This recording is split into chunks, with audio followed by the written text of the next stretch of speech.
ওম গুৰুৱে নমঃ। নমস্কাৰ বন্ধুসকল, বাস্তু ভিজিটৰ অন্য এটা ভিডিঅ'লৈ আপোনালোক সকলোকে পুনৰবাৰ স্বাগতম জনাইছোঁ। এয়া হৈছে নৰ্থ ৱেষ্ট ফেচিং এটা হাউচ ওনাৰ পাৰ্মিশ্যন নথকাৰ বাবে নাম আৰু এড্ৰেছ গোপন ৰখা হৈছে। ঘৰটোৰ পজিশ্যনসমূহৰ জৰিয়তে আপোনালোকক বাস্তুৰ বিষয়ে কিছু কথা ক'বলৈ চেষ্টা কৰিম। এয়া ঘৰটোৰ নৰ্থ ইষ্টতে তেওঁলোকৰ বাৰাণ্ডাখন পৰিছে আৰু ৰংটো দেখিছে আপোনালোকে অৰেঞ্জ কালাৰ কৰি থৈছে, মানে পানীৰ স্থানত জুই ৰং। গতিকে তেওঁলোকৰ ঘৰখনত অগ্নিতত্ত্বটো বাঢ়ি থাকিব, যেনেকৈ খংৰাগ আৰু শাৰীৰিক সমস্যাৰ ভিতৰত পিত্ত এনেধৰণৰ। এয়া দেখিছে ছাৰে ড্ৰয়িংখন কৰি আছে, কাৰেকশ্যন কৰি আছে ঘৰটো। এয়া হৈছে মোৰ গুৰু professor doctor Debajit Nath sir, MA PhD gold medalist. তেখেতৰ তত্ত্বাৱধানতেই মই বাস্তু শিকিছোঁ। আৰু এইফালে নৰ্থ ৱেষ্টত দেখিছে এইটো এটা তেওঁলোকৰ বেডৰুম হয়, কিন্তু বৰ্তমান তেওঁলোকে কিবাকিবি ৰাখি দমাই ৰাখিছে ইয়াতে। আৰু তেওঁলোকে বিশেষতে তাত ৰাখিছে ধান প্ৰচুৰ পৰিমাণত। নৰ্থ ৱেষ্টৰ অধিপতি হৈছে চন্দ্ৰ, আৰু চন্দ্ৰ হৈছে মনৰ কাৰক। গতিকে মনৰ যিখিনি কাৰ্যকলাপ, মনৰ যিখিনি এক্টিভিটি, সেইখিনিত তেওঁলোকে সদায় গধুৰ অনুভৱ কৰি থাকিব।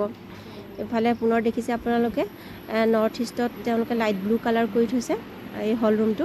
আৰু গতিকে এই ৰুমটোত বহিলে তেওঁলোকে যথেষ্ট পাতল অনুভৱ কৰিব, ভাল লাগিব তেওঁলোকৰ। কিন্তু এই বেডখনৰ নৰ্থ ইষ্টত কোনো প্ৰয়োজন নাই। এইফালে কৰিডৰেদি গৈ পেলাই ৱেষ্টত তেওঁলোকে এইটো য়েল্ল' কালাৰৰ এটা বেডৰুম হয়। আৰু এইফালে ব্লু কালাৰৰ দৰ্জাখনেৰে দেখিছে এযোৰ লেট্ৰিন বাথৰুম তেওঁলোকে বাহিৰলৈ উলিয়াই পেলাই বনাইছে, যিটো নেকি বাস্তুসন্মত নহয়। আৰু এইফালে নৰ্থ ৱেষ্টত তেওঁলোকৰ পুনৰ এটা বেডৰুম আছে, যিটো নেকি পজিটিভ হয়, টিনেজাৰৰ কাৰণে, মানে ডেকাসকল ইয়াত থাকিব পাৰিব। আৰু এইফালেদি কৰিডৰেদি গৈ পেলাই নৰ্থ ইষ্টত তেওঁলোকৰ পুনৰ এটা বেডৰুম আছে, যিটো বেডৰুমত নেকি সন্তান শুৱে বুলি আমাক জনালে। আৰু নৰ্থ ইষ্টত সন্তান থাকে যদি, সৰু কোনোবা থাকে যদি, তেনেহ'লে অবাধে পৰিচালিত হ'ব বা জীৱনত সমস্যাৰ সন্মুখীন হ'ব। আৰু নৰ্থ ইষ্টটো শুবৰ কাৰণে নহয়, নৰ্থ ইষ্ট জোনটো বেডৰুমৰ কাৰণে নহয়।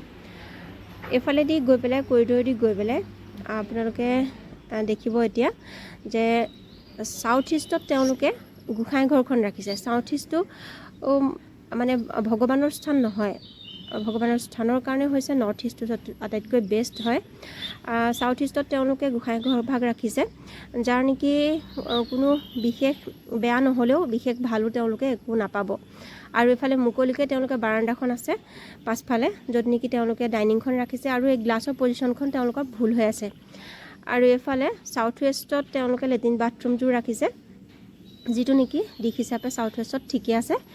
এইফালে পুনৰ ছাউথ ইষ্টত তেওঁলোকে কিটচেনটো ৰাখিছে, তেওঁলোকৰ পাকঘৰখন ৰাখিছে। কিন্তু গেছ টেবুলখন হ'ব লাগিছিলে, মানে ষ্ট'ভটো হ'ব লাগিছিলে এই খিৰিকীৰ ফালে, মানে ছাউথ ইষ্ট ফেচিংকৈ হ'ব লাগিছিলে।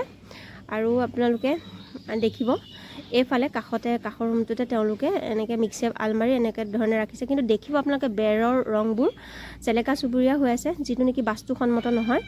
ঘৰত লাগিলে আপোনালোকে চূণেই মাৰক, কিন্তু গোটেই মানে ঘৰখনত কিবা এটা চূণেই সানি থওক, লাগিলে কালাৰ কৰিব নোৱাৰিলেও, কিন্তু বেৰৰ ৰং এনেকুৱা হ'বলৈ নিদিব, চেলেকা চুবুৰীয়া এৰা ধৰা এনেকুৱা হ'ব নালাগে, সেইটো এটা বাস্তু দোষ হয়। আৰু এইফালে পাছফালেৰে গৈ পেলাই আপোনালোকে দেখিছে এইবোৰ তাঁতৰ শাল আছে, কিবাকিবি আছে, এইটো কোনো একো ক্ষতিকাৰক নহয়, ঠিকেই আছে। পাছফালে এইফালে বাৰী আছে তেওঁলোকৰ।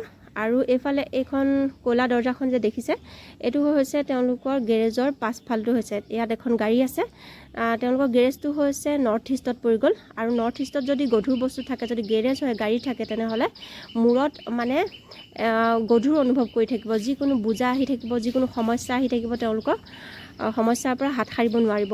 আৰু এইফালে ছাউথ ইষ্টতে পুনৰ কেঁচাকৈ পাকঘৰ এটা ৰাখিছে, চৌকা এটা ৰাখিছে, এইটো কোনো মানে ক্ষতিকাৰক নহয়, ঠিকেই আছে। আৰু এইফালেদি গৈ পেলাই ছাউথ ৱেষ্টত দেখিছে কিবাকিবি জাবৰ জোথৰ খৰি খেৰ কিবাকিবি দমাই ৰাখিছে, দিশ হিচাপে ঠিকেই আছে। কিন্তু ইয়াত নাথাকিবলগীয়া এটা বস্তু আছে, সেইটো হৈছে এটা কুঁৱা। ছাউথ ৱেষ্টত যদি বৰিং থাকে, কুঁৱা থাকে, এইবোৰ থাকে, তেনেহ'লে পুত্ৰ সন্তানৰ হানি বা পুত্ৰ সন্তান জীৱিত থাকিলেও ঘৰত থাকিবলৈ মন নকৰিব। আৰু আমি জানিব পৰা মতে তেনেকুৱা সমস্যাৰ সন্মুখীন হৈছে। আৰু এইফালে দেখিছে নৰ্থ ৱেষ্টত তেওঁলোকে এই ছেপ্টিক টেংকটো ৰাখিছে, এইটো গ্ৰাউণ্ডৰ পৰা ওপৰত আছে, গতিকে ঠিকে আছে। আজিৰ ভিডিঅ'টোত বন্ধুসকল ইমানেই জনালোঁ। আৰু এটা ভিডিঅ'ত আপোনালোকক বাস্তুৰ বিষয়ে ইমানখিনি কথা ক'ব নোৱাৰোঁ যদিহে আপুনি আপোনাৰ ঘৰখনৰ বাস্তু কৰিব খোজে তেনেহ'লে ভিডিঅ'ত দিয়া নাম্বাৰত আপুনি মোক কণ্টেক্ট কৰিব পাৰে সৰ্বম শিৱম সৰ্বম গুৰুৱে